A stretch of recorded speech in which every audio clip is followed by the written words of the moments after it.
আৰু স্বাধীন প্ৰতিদিন গোষ্ঠীয়েও বিশেষ সন্মানেৰে সন্মানিত কৰিছিল মহিয়সী নাৰী বিৰুবালা ৰাভাক। 2013 চনত স্বাধীন প্ৰতিদিন গোষ্ঠীয়ে এইগৰাকী মহিয়সী নাৰীক এচিভাৰ্ছ এৱাৰ্ডেৰে সন্মানিত কৰিছিল। সমাজ সেৱাৰ বিশেষ সন্মান প্ৰদান কৰা হৈছিল বিৰুবালা ৰাভাক। বিশিষ্ট সাহিত্যিক উপন্যাসিক নিৰুপমা বৰগোহাঁইয়ে স্বাধীন প্ৰতিদিন গোষ্ঠীৰ হৈ বিৰুবালা ৰাভাক প্ৰদান কৰিছিল এই সন্মান।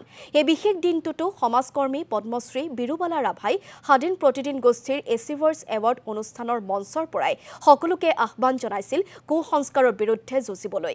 ডাইনী প্ৰথাৰ বিৰুদ্ধে মাত মাতিবলৈ সজোৰে আহ্বান জনাইছিল এইগৰাকী মহান নাৰীয়ে।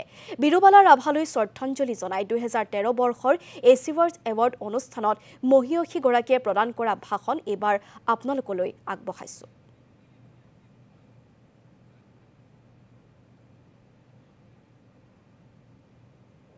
আজি মই ইয়াত উপস্থিত হ'বলৈ পাই নথৈ সুখী আৰু সকলোলৈ মই মোৰ আন্তৰিকতাৰে শ্ৰদ্ধা মৰম শুভেচ্ছা জনাইছোঁ।